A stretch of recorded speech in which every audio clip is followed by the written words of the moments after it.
Bu gaplarimni hamma erkaklar eshitishini xohlayman. Yaxshilab oxirigacha eshiting. Shundaman, rashksizmanmi yoki yo'q, o'zingiz xulosa qilib olasiz. Xo'p, rashk bu yomon emas. Aslida bu yaxshi tuyg'u. Uni erkak ham, ayol ham birdek his qilish kerak. Chunki sog'lom rashk bu sevgi belgisi. Unda oila mustahkam bo'ladi va er-xotin birdek rivojlanadi. Ammo har narsani chegarasi bo'lganda, rashkka ham me'yori bor. Xuddi doridek, me'yorida foydali, ortiqchasi zahar. Xo'p, sog'lom rashkda nimalar bo'ladi? Erkak doim ayolni qachon, qayerda, kim bilan bo'lishini bilib turadi va bu juda ham zo'r, chunki buni ayolning xavfsizligi uchun qiladi. Bu oiladagi erkakning mas'uliyati va e'tiborini ko'rsatadi. Bunda ayol o'zini himoyalangan va qadrlangan his qiladi. Bu nazorat emas, bu mas'uliyat. Bu shubha emas, bu ishonch ustidagi g'amxo'rlik.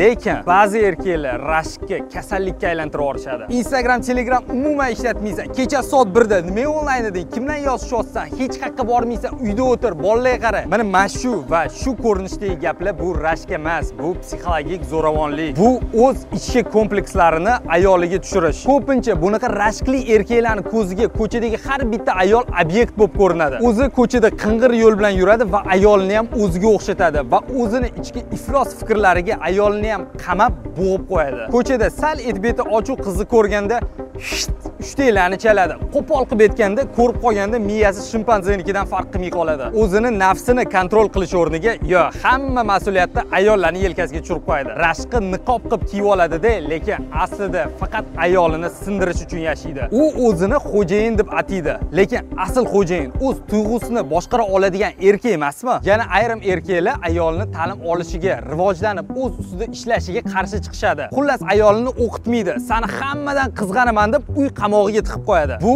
zaharli rashk. Chunki bu holda ham ayolni o'ylab emas, o'ziga bo'lgan ishonch kamligi va o'z ustida ishlashi, rivojlanishi xohlamaganidan qiladi. Ayolim mendan yaxshisini topib ketib qolmasin yoki mendan aqlliroq bo'lib ketsa, pul topishni boshlaydimi? Xudo ko'rsatmasin, mendan ham ko'proq pul topishni boshlasa, keyin meni mensimay qo'yadimi? degan qo'rquvlarini gapirmaydi. Yo, undan ko'ra qo'rquvdan kelib chiqqan nazoratni rashk deb atab qo'ya qoladi xolos. Aslida ayol o'qisa, oila mustahkamroq bo'ladi. Maryam Sultonmurodova bunga jonli misol. U o'qidi, o'zini ustida ishladi va hozir bo'lsa minglab ayollarga ilhom beryapti. Shuni bilingki, agar siz haqiqatdan mehribon, kuchli va ishonchli er bo'lsangiz, ayolingiz dunyoni zabt etsa ham yuragi sizda bo'ladi. Shunaqa zaharli rashkchi erkaklarning ayollarining yuragi bo'lsa, bo'sh bo'lib qolib ketadi. Maryam Sultonmurodova ham ayollarga ilm oling, o'zingiz ustida ishlang, rashkdan emas, ishonchdan oila quriladi deb hayotiy misol bo'lib berganlar. Buni Kotex brendi tarixi o'zgartirgan ayollar haqidagi